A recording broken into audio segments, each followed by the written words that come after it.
مساء الخير أحبائي وأعزائي، كل سنة وأنتم طيبين. النهاردة أحد الشعانين، حد الزعف. كل عام وأنتم بخير، وهو دخول السيد المسيح إلى أورشليم، والناس رمت له الزعف تحت رجليه والقمصان وملابسه. هذا هو الملك السمائي وملك الأرض، لكن كانوا فاكرين اليهود إنه هيجي يخلصهم من الرومان، ولكن ربنا جه يخلصنا من الخطية. قضيتنا الأيام دي عن قضية خطر المسيحيات. مش هعمل أي مقارنة ولا هعمل أي حاجة غير إن أنا هتكلم وأقول إيه الفرق بين البابا تودروس والبابا شنودة. البابا شنودة الله ينيح روحه اعتكف في دير الأنبا بشوي احتجاجا على خطر المسيحيات. أضاف البابا شنودة الثالث بطريرك الأقباط الأرثوذكس بعد جديدا للأزمة في أوساط الأقباط المصريين عقب الأنباء التي ترددت عن اختفاء زوجة أحد القساوسة في مدينة أبو المطامير بمحافظة البحيرة شمال غرب العاصمة المصرية بعد إشهار إسلامها، حيث ذهب البابا للاعتكاف في دير الأنبا بشوي بوادي النطرون وألغى عظته الأسبوعية التي يلقيها مساء كل أربعاء في كاتدرائية الأقباط الأرثوذكس في ضاحية العباسية شرق القاهرة، في إشارة على عدم رضاه عن الأوضاع القائمة. ويعتبر لجوء البابا شنودة إلى الاعتكاف في دير الأنبا بشوي تعبيرا عن الاحتجاج على وضع ما، وهو أسلوب يلجأ إليه البابا شنودة الثالث حينما تتوتر علاقاته مع الدولة. وكان موقع قبطي على الإنترنت قد ذكر أن فتاة مسيحية تدعى نور عبد الله فهيم من مدينة الفرافرة في محافظة الوادي الجديد التي تبعد عن القاهرة حوالي 500 كيلومتر قد اختفت أيضا. وأشار الموقع إلى أن نور تعمل في مستشفى الفرافرة بنفس المحافظة، وهي خريجة معهد صحي أسيوط، ويعيش والدها في قرية غرب الموهوب مركز الداخلة، وهي مقيمة بالمستشفى التي تعمل فيه تحت التدريب.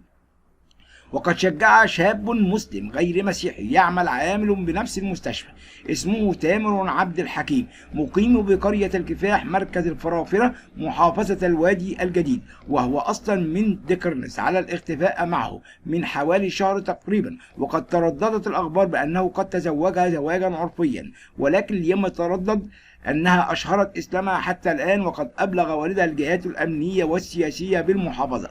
وأشار الموقع إلى أن القمص بشوي المحرقي المسؤول عن الخدمة بالوادي الجديد قد أبلغ كل الجهات التي تعاطفت مع الموقف بكل اهتمام، ولكن حتى الآن لم يعثر عليها، ولم تعد هي أو الشاب إلى عملها حتى الآن.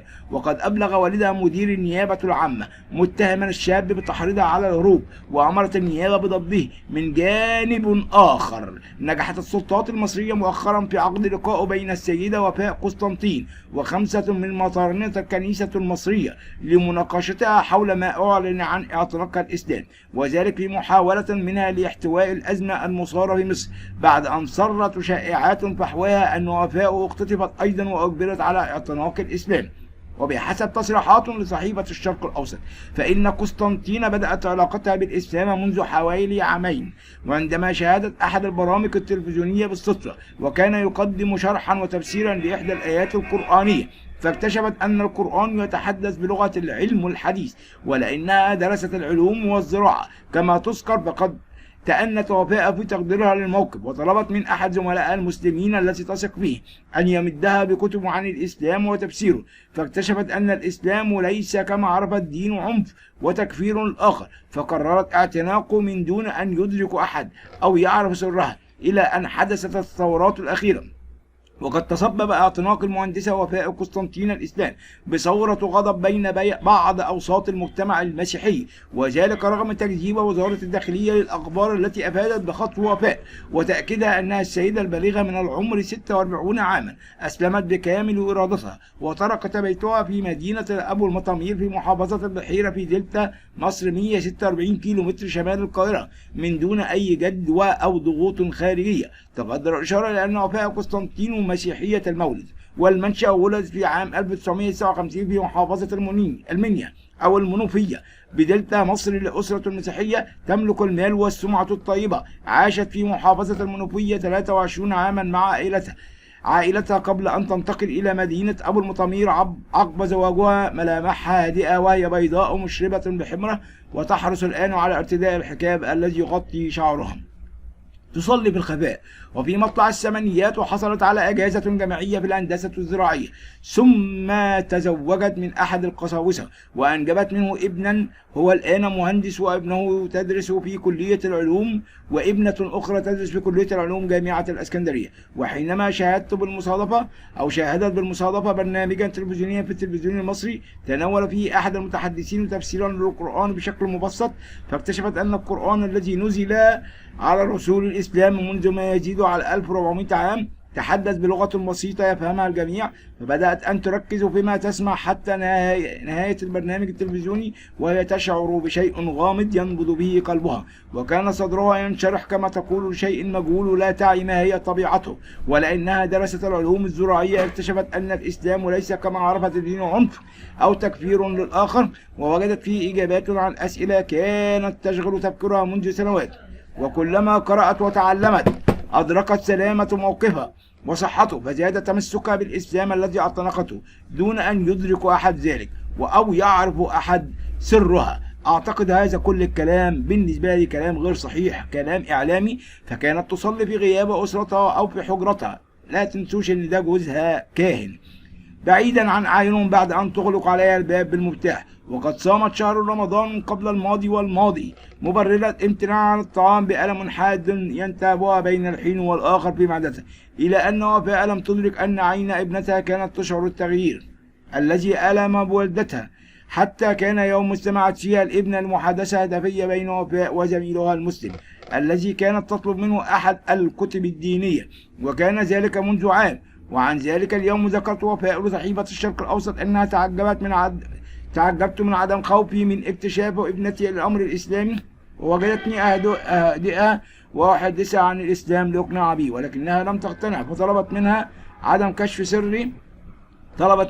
كشف سرها. واستمر الحال بي إلى أن شعرت قبل رمضان الماضي بأنني لا أستطيع أن أحيا طيلة حياتي بهذا الأسلوب، وخاصة مع زوج غير مسلم. فصرحت زميلي بما يعتمل في داخلي، فوعدني بتدبير الأمر، وبالفعل نجح في أن يجد لي مكانا خارج مدينتي لدى إحدى الأسر المسلمة في القاهرة. وكان من المقرر أن أترك البيت قبل رمضان وآتي للقاهرة لإشهار إسلامي، إلا أن ابنتي كانت تضيق علي رقبتها بعد أن شعرت بما أنوي فعلته، وشعرت بما أنوي به، فلم أفلح بترك المنزل قبل رمضان. وكل هذه هواجس أخرى تحكيها الروايات الساذجة.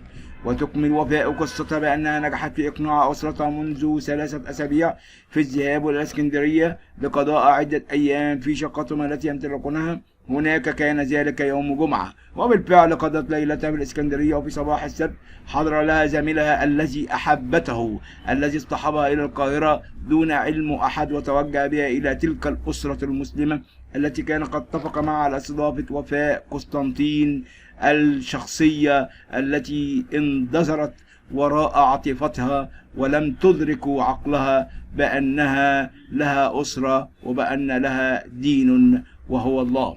ورحبت الأسرة بوفاء وأحاطتها بالحنان، خاصة عندما بكت مع اقتراب عودة زميلها إلى مدينتهما، متذكرة ابنها وابنتها. فما كان من رب العائلة المضيفة لها إلا أن أخبرها أنها بإمكانها العودة إن أرادت، فردت عليه مؤكدة أنها اختارت طريقها الجديد رغم شوقها الكبير لأولادها، إنها اختارت ربها. وقد اصطحب رب الأسرة وفاء إلى قسم الشرطة لإثبات حالها، وسمعوا أقوالها في إنها جاءت بمحض إرادتها. بعدها ذهبت إلى مباحث أمن الدولة التي استمعت لها وسألتها عما إذا كانت تعرضت لأي ضغوط لإجبارها على الإسلام، فنفت ذلك. ثم سألوها إذا كانت ترغب في العودة لابنها وعائلتها، فأكدت لهم عدم ندمها على اختيارها. وعندئذ سألوها إذا كانت تريد الانتقال إلى بيت آخر أو مكان إقامة غير الذي تقيم فيه، فأكدت لهم راحتها مع تلك الأسرة المسلمة التي تحيطها بكل رعاية. وخرجت وفاء دون أن تعلم أن هناك نارا مشتعلة بدأت بشائعات في مدينتها بأن المسلمون خطفوها ليجبروها على الإسلام. وتتعجب وفاء قائلا: لم أتخيل يوما أن تحتل أخبار قنوات الأخبار والصحافة العالمية وأن تقوم وتندلع المظاهرات بسببي، ولكن أقول لأي مسيحي إنني اتخذت قراري بمحض إرادتي دون أي ضغوط. لقد عرفت طريقي وانشرح قلبي على مدى عامين، كما إنني لست فتاة مراهقة أو غير ناضجة من الممكن التأثير علي. وده زي ما حصل مع مريم وهيب، ومش عارفين الحقائق فين والدنيا فين. الأخت عبير بطلة فتنة إمبابة: أشهرت إسلامي وهربت إلى بنها وعلم أهلي فسلموني للقضائية وحاولوا إجباري لتغيير دينتي. إنها تتهم القضائية. نشر موقع الجماعة الإسلامية حوار مع عبير طلعت فخري بطلة أحداث الفتنة الطائفية بإمبابة، وتنشر الحوار كاملا. نريد أن يتعرف القارئ على حضرتك. أنا اسمي عبير طلعت فخري، امرأة مصرية، عشت على أرضها وشربت من نيلها واستنشقت من هواؤها. أنا امرأة مصرية من أبوين مصريين كادحين من أجل 4 بنات وأخ، وأنا أكبرهم سنا. أعيش بمحافظة أسيوط ومركز الساحل عزبة الشيخ وشحاتة، والتحقت بالتعليم مثل كل فتاة تريد أن ترتقي بمجتمعها بعيدا عن الجهل والتخلف، فحصلت على دبلوم تجارة ثم التحقت بمعهد لدراسة الخطوط. هل أنت متزوجة؟ نعم تزوجت مثل كل فتاة بشاب تقدم للزواج به من نفس ملتي المسيحية، ولكن للأسف لم يكن كما يظن بي والدي أنه حسن الأخلاق كريم المعاشرة. لماذا تلمحين أن زوجك لم يكن حسن الأخلاق ولا كريم المعاشرة؟ لأنه أساء معاملتي وأهانني حتى وصل بي الأمر أنه اتهمني في عرضي وشرفي، وده أكيد كلام حصل حقيقي، حتى أن من سوء خلقه رماني الفاحشة مع أخيه وحاولت الصبر عليه مرضاة لربي، حتى جاء يوم وأنا حامل في شهر 8 وأخذ بالاعتداء علي نفسيا وبدنيا حتى جرح وجهي وتلون بلون يدل على قسوة. ذلك الذي أقسم كذبا أمام الرب أنه سيحافظ عليه، ولم يكتفي بما فعله بضربي وإهانتي وتعريض جنيني للوفاة، بل طردني من البيت كل ذلك لمجرد أنه عرف أن الجنين أنثى. ولماذا لم تلجئي إلى الشرطة أو القانون لحمايتك منه؟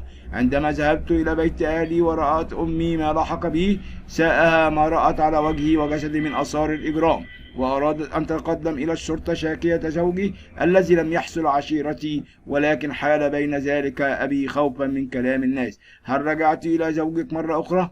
مكثت في بيت أهلي بعد ولادة طفلتي 1 و4 أشهر. لم يرى زوجي ابنته كل تلك المدة ولم يعرها أي اهتمام، ولم أرجع إليه وهو لم يكن يريدني. كيف كانت بدايتك مع الإسلام؟ تحدثت مع بعض زميلاتي وزملائي عن الإسلام حتى استقر في نفسي أن أغير وجهتي. شطر المسجد الحرام ظنا أننا نعيش في عصر الحرية والكرامة والإنسانية وحرية اختيار العقيدة التي كفلتها كل المواثيق. هل أشهرت إسلامك؟ نعم أشهرت إسلامي بالأزهر الشريف، فقد سافرت مع زميل لي في معهد الخط إلى القاهرة، زميل آخر لأشهر إسلامي وهو الأستاذ ياسين ثابت الذي وقف بجانبي في تقديم الأوراق والتوثيق بالأزهر. وتم ذلك في 23 سبتمبر، واتخذت لنفسي اسما جديدا وهو أسماء محمد أحمد إبراهيم. مع ما أسمعه من محاولات الضغط علي البعض للرجوع إلى القصر عن معتقداتهم، أثرت البعد عن بلدي التي أحبها وأعشقها، ولكن ماذا أفعل وأنا امرأة ضعيفة تريد أن تعيش وتحيا في حرية وكرامة؟ وأين ذهبت بعد أن وثقت إسلامي؟ ذهبت إلى قرية التي تتبع مدينة بنها عن طريق رجل باليادي اسمه جعفر. هل كان أهلك يعلمون أين تعيشين؟ لا، لم يكن أحد يعلم أين أسكن حتى أول شهر مارس الماضي. ماذا حدث؟ هل علموا مكانك؟ تقلبت الأيام معي تقلبا سريعا، ومع نسائم ثورة 25 يناير اختلفت مع بلدياتي جعفر على بعض المال القليل، فوشى بمكاني لأهلي فسرعان ما أتوا على عجلي وأخذوني. هل رجعت إلى زوجك أم بقيت في بيت أهلك؟ لم أرجع إلى زوجي ولم أجلس في بيت أهلي. فإلى أي مكان ذهبت؟ أنا لم أذهب ولم أتحرك. أنا أهلي سلموني لكنيسة أسيوط، فكانت بداية سجني واعتقالي في أول شهر مارس 2011. فتم مكث سجينة في دير السيدة العذراء بأسيوط حوالي 8 أيام، ثم تم ترحيلي إلى دار المسنات بأسيوط ومكثت بها قليلا، ثم رحلتني مرحلة أخرى الكنيسة إلى فندق يتبع بعض المسيحيين بأسيوط، واستمرت الترحلات بين عشية وضحاها بين كنيسة وأخرى، حتى تم ترحيلي للقاهرة تحت إشراف كيان كنيسة أسيوط. وفي القدرية بالعباسية تم الضغط علي ليسلبوا مني حريتي وكرامتي في اختيار معتقدي، ومع الخوف وفقتهم ظاهريا حتى لا أصاب بأذى، حتى ظنوا إنني قد رجعت عن الإسلام. انت كدابة كل الكذب، الكنيسة ولا بتعمل أي حاجة من الكلام ده. عندما ظنت الكنيسة أنك رجعت عن الإسلام، هل تركتك تأخذي حريتك بالتنقل؟ لم تتركني، وتم نقلي إلى سجن آخر ومعتقل لي بمحافظة الجيزة، وتحديدا في منطقة إمبابة. وضعت في السجن الخاص ذو شبابيك حديد ومعزول لا يستطيع أحد الخروج منه. كل الكذب وإنسانة كذابة. مجهز بسكن القديس يوحنا القصير الملحق والملاصق لكنيسة المينا، وكنت معزولة عن العالم وفي تلك الفترة. وحتى وأنا في محبسي بسكن القديس يوحنا القصير لم يكن يفتح الباب إلا عن طريق كاهنة، أو أنا مفيش حاجة اسمها كاهنة أصلا، وذلك لمجرد إدخال الطعام فقط. ولماذا استمر حبسك؟ مكثت في هذا السجن حوالي 3 أيام حتى يأخذوني قسرا إلى السجن المدني لتغيير أوراقي وهو ما يعرف بالإعادة. هل كان هناك فرصة للخروج؟ لم تكن هناك فرصة، غير أنني اتصلت بالأستاذ ياسين ثابت عن طريق تليفون محمول استطعت أن أحصل عليه. حصلت منين مش عارف. وأخبرته بما سيحدث من خروجي مع بعض الكهنة السجل المدني، وقلت له جاهز سيارة حتى إذا خرجت معهم إلى السجل المدني جريت منهم وتأخذني بعيدا عنهم. وحلو الفيلم الهندي اللي انت تحكيه.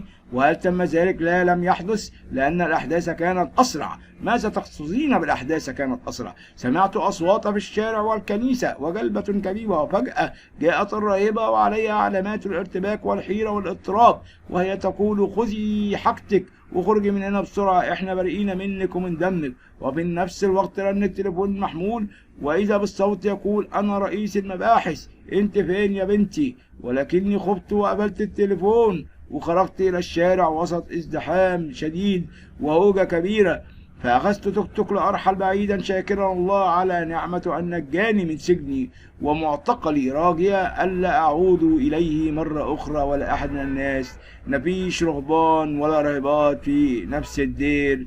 يا كل الكذب في كذب وكل الكلام في كلام وملوش أي نوع من معنى. جدل المصري حول تزايد أعداد المسيحيين المتحولين إلى الإسلام.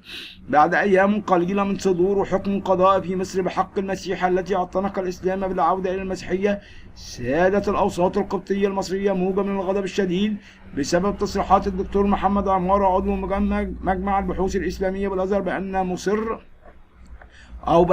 تشهد أكبر موجة تحول من المسيحية إلى الإسلام. وقدرت صحيفة الدستور المصرية اليومية المستقلة في عدد المتحولين ب5,000 سنويا، دون أن تحدد الجهة التي استقت منها هذا الرقم. وذلك في معرض تقرير ناقش خلفيات وتصريحات عمارة التي قال الأسبوع الماضي أي كلام هاتش في هاتش. كان عمارة نفسه قد أثار غضب القيادات الكنسية المثيرة في يناير، ورفعت ضده دعوى قضائية أمام النائب العام المستشار بتهمة تكفير الأقباط واستباحة دماء المسيحيين وأموالهم، فتنة التكفير بين الشيعة الوهابية والصوفية. وقال الشيخ عبد الله مجاور رئيس قطاع مكتب شيخ الأزهر نت أن عدد المسيحيين المصريين الذين يشهرون أسلامهم في الأزهر يتزايد بشكل ملحوظ، مؤكدا أن عددهم يقترب من 5,000. لكن الأزهر لم ينشر أرقاما محددا. وسوف نكمل بقية القصص مرة أخرى. وما ننساش إن زي النهاردة كانت في محاولات لشهداء البطرسية القديسين في هذا الحادث الأليم، نطلب ليهم إنهم يشفعوا لنا ويصلوا لنا، وربنا يتمجد ويكون كل شيء على خير. مساء الخير أحبائي وأعزائي أصدقائي ومشتركيني، وكل الجمال وكل الحب لكل مشتركيني، الشخصيات الجميلة المحترمة التي علقت تعليق إيجابي، وبصفة خاصة كل من وهب تريدنج و12 الشخص المحترم اللي بيقول لي اتكلم زي ما تحب مدام ما بتقلش أدبك على حد ولا بتهين حد قدم اخبارك وشغلك واشتغل على نفسك. عادي، كلنا بنشتغل على نفسنا وبنتطور، واللي مش عاجبه ما يسمعش، ما تضايقش من التعليقات السلبية. كل احترامي وكل شكري لهذا الشخص المحترم فوكس من التعليقات الجميلة. أيضا هناك بعض التعليقات الأجنبية الرائعة from many years of experience. It's unless when you try to make people who don't like you to like you. يعني بيعبر عن امتنانه والكلام ده. هنا واحد بيقول people who don't، الناس اللي مش بتحبك، don't try make them like you، ما تحبهمش. ليه؟ ده بالنسبة للفيديو اللي بيحاولوا انهم يقبضوا على الشباب بسبب انهم كانوا بيوزعوا وجبات افطار رمضان. لكن موضوعنا النهارده هو موضوع جميل وخطير جدا جدا. المسيح هل هو إله حقيقي؟ طب الله ثلاثة أم واحد؟ طب عايز أقول لك على حاجة، الشمس عبارة عن نار ما تقدرش تشوفها، الإهاب. النور أنت شايفه بعينيك، الابن. الحرارة اللي أنت بتحسها، الروح القدس. الإنسان عبارة عن جسد ونفس وروح. مش هقول يا نفس لا، او يا جرجس كذا، فاهم ازاي؟ يا بكلم كل شخص بنفسه. الشمس هي قرص الشمس، كذلك الانسان هو انسان بالنديب اسمه. طب هل المسيح حقيقة ام شبه لهم؟ المقال ده جميل جدا جدا. لقد آمن المسيحيون عبر كل تاريخهم وعصورهم بناء على ما سبق أنه تنبأ به آباء وأنبياء العهد القديم من إبراهيم إلى موسى وجميع الأنبياء وكتاب المزامير الموحى إليهم بالروح القدس، وما دونه العهد الجديد تفصيليا عن المحاكمة والصلب والقيامة وكرازة تلاميذ المسيح ورسله للعالم أجمع بالمسيح المصلوب، وما سجله خلفاء التلاميذ والرسل، وذلك إلى جانب ما سجله المؤرخون والفلاسفة الرومانيون. هل المسيح صلب أم لا؟ الحقيقة لم يشك أحد من المسيحيين أو اليهود أن المسيح صلب، بل اليهود اعترفوا بأن المسيح هو الذي صلب، ولم يقل أحد بأن المسيح لم يصلب أو يقتل قبل مجيء الإسلام، كما لم يقل أحد بذلك غير الإخوة المسلمين. ما حدش قال الكلام ده غير الإخوة المسلمين، وذلك بناء على تفسيرهم لما جاء في القرآن في توبيخ اليهود وعن كفرهم وقولهم إنا قتلنا المسيح عيسى ابن مريم رسول الله وما قتلوه وما صلبوه ولكن شبه لهم وإن الذين اختلفوا فيه لفي شك منه ما لهم به من علم إلا أتباع الظن وما قتلوه يقينا بل رفعه الله إليه وكان الله عزيزا حكيما. ده من النساء، سورة النساء، آية وحيدة ونص غير واضح. آمن المسيحيون كما قلنا منذ البدء بصلب المسيح وشرح كتاب الأناجيل بأوجهه الأربعة وبقية أسفار العهد الجديد. حادثة الصلب تفصيليا، بل كانت قصة الصلب هي أول من كرز به تلاميذ المسيح ورسله وقدموه للعالم أجمع، وأول ما كتب بالإنجيل كما سبق أنه تنبأ عنه أنبياء العهد القديم أيضا تفصيليا، وعرف ذلك العالم عنهم، ولم يقل أحد بعدم صلب المسيح حتى جاء نص الآية القرآنية وبعد انتشار المسيحية بأكثر من 600 سنة في قولهم الآية التي ذكرناها. ولو افترضنا بذلك هذا فلماذا لم يؤمن اليهود بأنه صلب؟ كما تقول وإن الذين اختلفوا فيه لفي شك منه وما لهم به من علم إلا أتباع الظن. ولم يشك أحد لا من اليهود ولا المسيحيين ولا من الرومان أو غيرهم في حقيقة أن المسيح هو الذي كان مصلوبا بالفعل. وعبارة ولكن شبه لهم لا تقول صراحة إن كان المقصود هو لإلقاء شبه المسيح على آخر كما يقول أصحاب نظرية الشبه، أم إنها تقصد شيء آخر يقول من الإمام البخاري الرزالي في تفسيره وابن كثير في كشافه شبه مسند إلى ماذا؟ إن جعلته إلى المسيح فهو مشبه به وليس بمشبه، وإن أسندته إلى المقتول فالمقتول لم يبر. طيب، إن كل الضمائر الموجودة بالآية والخاصة بالمصلوب تعود جميعها على المسيح وليس على آخر يمكن أن يفترض أنه المقصود. ولم تقل من هو المصلوب صراحة سواء كان المسيح أو غيره، ولا من هو الذي ألقي عليه الشبه إن كان هناك من ألقي الشبه عليه، ولا من هو المشبه، ولا من هو المشبه به، ولا كيف نجا إن لم يصلب، ولا كيف تم ذلك، ولا متى تم ذلك، ولا تقول لنا أي تفاصيل توضح المعنى المقصود بالآية. ولا يوجد في القرآن أي آية غيرها توضح ما جاء به، بل بالعكس توجد 6 آيات قرآنية تتكلم عن موت المسيح ووفاته قبل رفعه وتلمح لقتله. فقد قيل عن لسان المسيح: والسلام علي يوم ولدت ويوم أموت ويوم أبعث حيا. وهذا نفس ما قيل عن يوحنا المعمدان يحيى ابن زكريا: وسلام علي يوم ولد ويوم يموت ويوم يبعث حيا. والمعروف في المسيحية والإسلام أن يوحنا المعمدان مات قتيلا على يد هيرودس الملك. ولقد أتينا موسى الكتاب ووقف من بعده بالرسل، وأتينا عيسى ابن مريم البيانات وأيدناه بروح القدس. فكلما جاءكم رسول بما لا تهوى أنفسكم استكبرتم ففريقا كذبتم وفريقا تقتلون. البقرة. والآية هنا تؤكد على تكذيب اليهود لفريق من الرسل وحقيقة قتلهم لفريق آخر، وفي نفس الوقت لا تذكر من الفريقين سوى موسى وعيسى، ومن ثم فأحدهم من الفريق الذين كذبوه والآخر من الفريق الذين قتلوه، الذين قالوا إن الله عهد إلينا ألا نؤمن لرسول حتى يأتينا بقربان تأكله النار. قل قد جاءكم رسلا من قبل بالبينات وبالذي قلتم فلما قتلتموهم إن كنتم صادقين. العمران. والمسيح هو أكثر من أتى بالمعجزات وبالبينات بحسب ما ذكر في القرآن، وهو الذي أنزل الله عليه مائدة من السماء بناء على طلب الحواريين. إذا قال الله: يا عيسى إني متوفيك ورافعك إلي ومطهرك من الذين كفروا وجاعل الذين اتبعوك فوق الذين كفروا إلى يوم القيامة، ثم إلى مرجعكم فأحكم بينكم فيما كنتم فيه تختلفون. العمران. وهنا تتحدث الآية عن الوفاة قبل الرفع إلى السماء مباشرة. وإذا قال: يا عيسى ابن مريم أنت قلت للناس اتخذوني وأمي إلهين من دون الله، قال: سبحانك ما يكون لي أن أقول ما ليس لي حق، إن كنت قلته فقد علمته، تعلم ما فيما نفسي ولا أعلم ما في نفسك، إنك أنت علام الغيوب.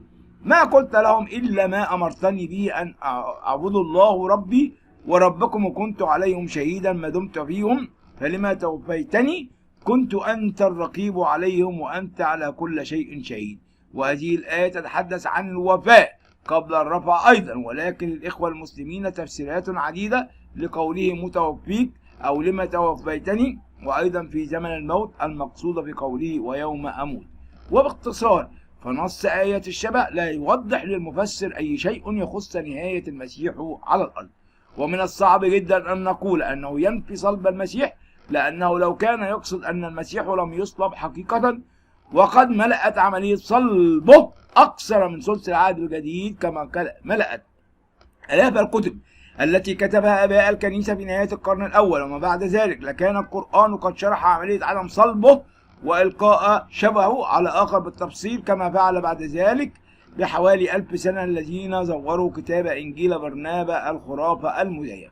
فقد كان مبيتا في نية من كتبوا هذا الكتاب المزيف أن يؤكدوا النظرية لقائله بعدم صلب المسيح، فألفوا قصة إلقاء شبهه على يهوذا. وأقول أنه لو كان في نية القرآن القول بعدم صلب المسيح لكان قد فعل ما فعله من كتب هذا الكتاب المزيف، ولكنه لم يفعل، فماذا نفهم من ذلك؟ والعجيب بل والغريب أنه عند ترجمة قوله ولكن شبه لهم إلى الإنجليزية كما جاء في ترجمة القرآن المعتمدة من مجمع البحوث الإسلامية لا يعطينا أي معنى واضح سوى قوله so it was made to appear to them، أي ظهر لهم هكذا أو بدأ لهم هكذا. وهذا الكلام في حد ذاته لا ينفي وقوع الصلب على المسيح مطلقا، ونوضح ذلك في الفصول التالية.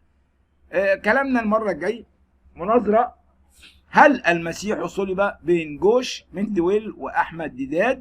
وده اللي احنا هنكمله وهنشوف روايات الشبه اللي رواها المفسرون. وأرجو ألا أحد ما يزعلش مني ولا يتضايق مني، احنا كلنا نقاشات وحوارات جميلة ورائعة، وحوار يعني إيجابي إن شاء الله، وما يكونش فيه اي مضايقه لاي حد ولا اي شخص، ومن حق كل انسان يعلق ويقول اللي هو عايزه. شكرا لكم احبائي واعزائي، ولكم مني كل الحب والتقدير، وسلام الرب يكون معكم، امين.